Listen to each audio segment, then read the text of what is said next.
हम कल जगन्नाथपुरी से आए, तो जगन्नाथपुरी में एक महापुरुष हुए, उनका नाम था जयदेव महाप्रभु, जिन्होंने गीत गोविंद महाकाव्य लिखा। गीत गोविंद महाकाव्य बहुत सुंदर है। गीत गोविंद मुझे तो बहुत प्रिय, मैं गाता भी हूं कथाओं में।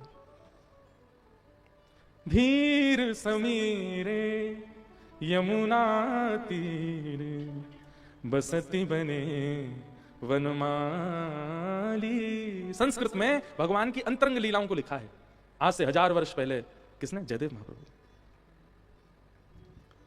ठाकुर जी आज भी लपेट के सोते हैं गीत गोविंद को अपने अंग से। आप कभी जगन्नाथपुरी जाएंगे तो रात्रि 11 बजे के दर्शन कीजिएगा। ठाकुर जी शयन करने जब जाते हैं तो बड़ श्रृंगार होता है ठाकुर जी का, जगन्नाथ जी का। तो बड़ श्रृंगार में एकमात्र ऐसा जगन्नाथ भगवान का मंदिर है जहां पर, सारे मंदिरों में तो रात में श्रृंगार हल्के किए जाते हैं, पर जगन्नाथ जी में विशेष श्रृंगार रात को होता है ठाकुर जी का।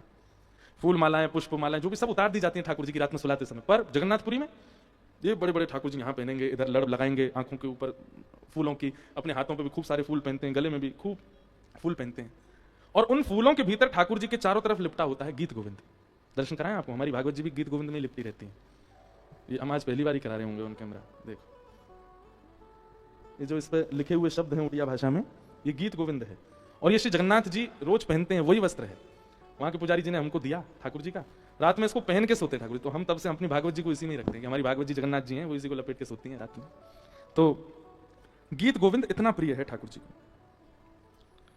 गीत गोविंद महाकाव्य की जब बहुत ख्याति होने लगी सर्वस्व जगत में, तो एक ईर्ष्यालु व्यक्ति ने एक और महाकाव्य लिखा, उसका नाम भी गीत गोविंद कर दिया।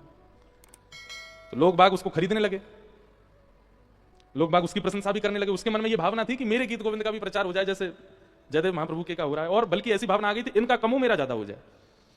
तो स्वयं श्री जगन्नाथ जी पहुंच गए उसके स्वप्न में, और स्वप्न में जाकर के कहा, अपने तुमने जो लिखा है इसको अभी विसर्जित करके आओ समुद्र में।